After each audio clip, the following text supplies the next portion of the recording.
Pozdravljeni. Pred vami je komentar za veliko nagrado Španije v sezoni 2020 in hkrati je tudi zadnji izmed prispevkov posvečen tej dirki. Skupaj si bomo ogledali, kaj je bilo tako zanimivega na tej dirki, da je pritegnilo pozornost mnogih izmed nas navdušencev in skušali bomo razumeti, kaj se je pravzaprav dogajalo tako na progi kot tudi v ozadju.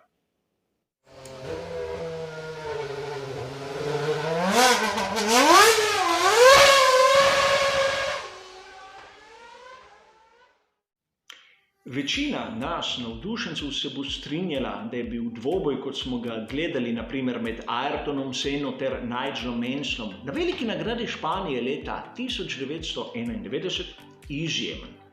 Z velikim veseljem znova pogledam nekaj takega, ker vidim tisto hitrost, tisti pogum, tisto spretnost. A ne samo, da je bil ta dvoboj izjemen, bil je tudi izjema, podobno kot danes izjemno poredko vidimo kaj podobnega, primerljivega, no, vsaj malo primerljivega. In tu moramo biti zopet pošteni. Namreč mnogi navdušenci bodo dejali, ja, zopet so zmagali oni iz tovarniške ekipe Mercedes, Lewis Hamilton je znova bil prvi. A treba se zavedati nekaj, da pri tovarniški ekipi Mercedes oblikujejo svoje bolide praktično na karakteristikah proge v Kataloniji. Je kdo izmed vas sploh pogledal zmagovalce dirk za veliko nagrado Španije od začetka turbohibridne dobe do danes? Zmeraj so imeli na razpolago bolid tovarniške ekipe Mercedes, z eno samo izjemo v sezoni 2016. A mislim, da takrat so imeli kar dobro opravičilo pri tovarniški ekipi Mercedes, zakaj niso zmagali. A vrnimo se raje na današnjo dirko, katera nam je dala kar nekaj zanimivih iztočnic.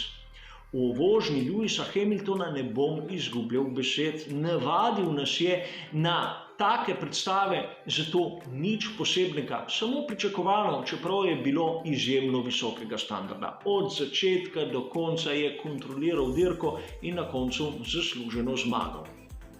Seveda, Valtteri Bottas je zapravil tisto drugo mesto, po eni strani že na štartu, ko so sta ga prihitela tako Max Verstappen kot tudi Lance Stroll. In tudi kasneje v dirki njegova ekipa ni bila tako hitra pri sprejemanju odločitev, kot bi lahko pričakovali. Namreč ena izmed tistih hib, ki jo lahko vidimo pri tovarniški ekipi Mercedes, je to, da so izjemno togi, kar se tiče strategije. Ko se jih spravi na tisto tako imenovano napačno nogo, niso tako prepričljivi, kot so ponavadi. In prav to se je videlo pri Bottasu. V mojem osebnem mnenju bi s postanki morali dobesedno slediti Verstappenu. Namreč s tem, ko so mu dali priložnost krožiti na progi z hitrejšo, novejšo pneumatiko, si je nabral tisto določeno količino prednosti, katera ni splahnela do konca. In seveda pri Red Bullu so opravili vse tako, kot znajo. Kakih velikih strateških presenečenj tokrat ni bilo za pričakovati in izbrali so tisto strategijo, katero sem tudi sam sprevidel kot najboljšo, to se pravi prvi stint na soft pneumatiki, drugi in tretji na medium. Enako strategijo je imel seveda tudi Lewis Hamilton, zato so tudi pri obeh ekipah prihranili za najboljše voznike dva kompleta medium pneumatik. Pri Valtteriju Bottasu, kot sem povedal, tisti tretji stint je bil na soft pneumatiki, zato da bi skušal ujeti Maxa Verstappena, a bistveno prepozno. Vsaj tako je moje videnje. In seveda, če tu bi lahko rekli nič novega, je prijetno znova presenečenje ekipe Racing Point, katera je bila najboljša od preostalih.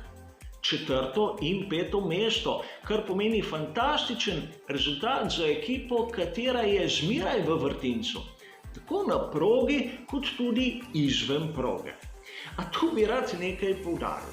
Pri Racing Pointu so bili 4. in 5., kljub temu, da jih oni iz tovarniške ekipe Renault zmeraj nekako nadlegujejo z raznimi protesti, a oni pri tovarniški ekipi Renault so bili daleč izven tistega območja, katera prinaša točke.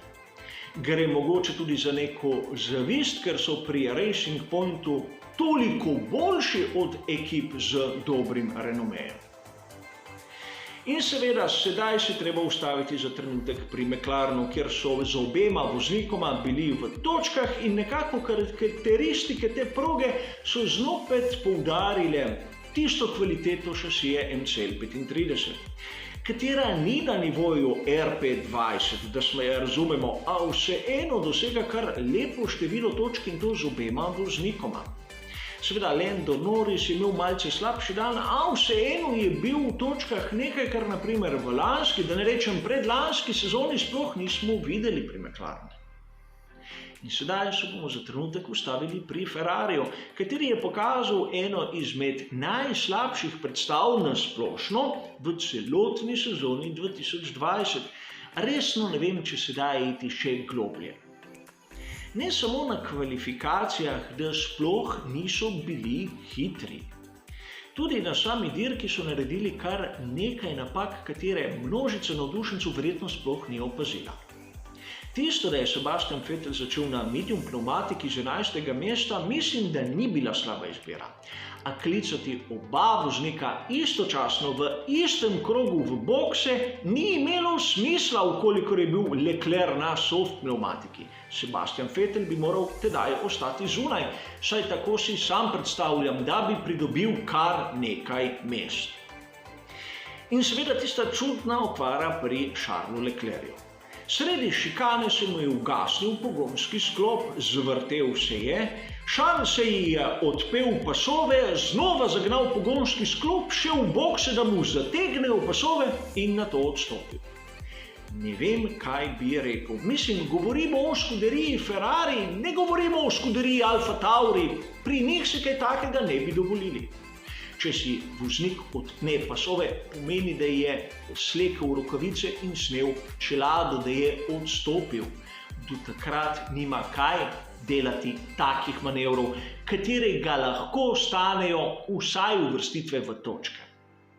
In seveda, vrnimo se k Sebastianu Vettlu, tistemu Sebastianu Vettlu, kateri polni stolpce raznih kolumen v, bom rekel, časopisju, na raznih portalih in tako naprej. Dirka Sebastiana Vettla na veliki nagradi Španije, če gledamo samo njega kot voznika, je bila fantastična. Zasluženo najboljši kot, bom rekel, posameznik na tej dirki, kot voznik dneva. A treba je grajati skuderijo Ferrari, katera ni bila sposobna mu dati dostojne strategije. Ste videli mogoče, v kakšnem stanju so bile njegove pneumatike, ko je končal dirko? No, poglejte si to fotografijo in kaj si boste mislili, koliko krogov bi lahko še zdržali. Mnogi so se držali za glavo, ko je na veliki nagradi Velike Britanije kar nekaj voznikom praktično odletela tista tekalna površina iz same pneumatike Pirelli. No, Vettel je bil malo pred tem.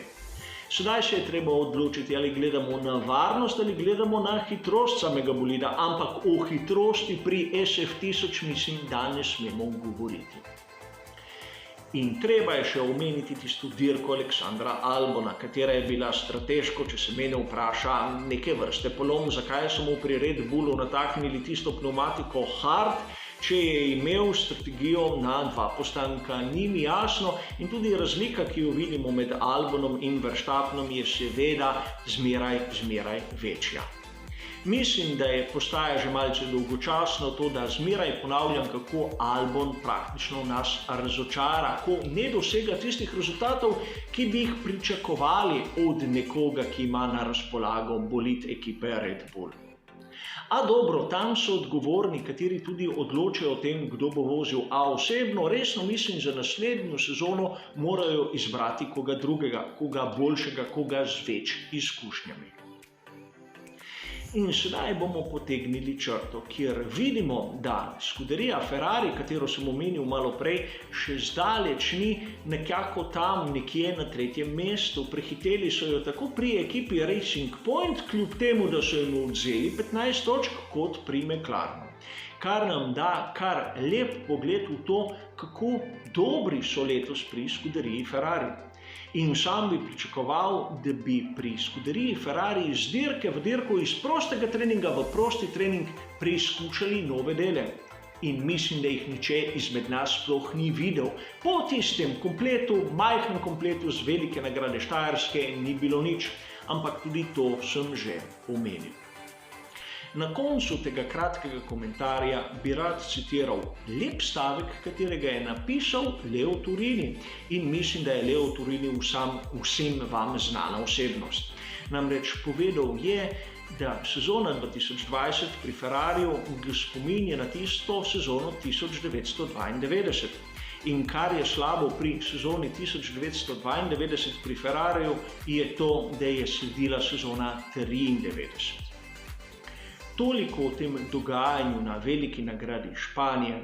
Hvala za vašo pozornost in seveda nasvidenje.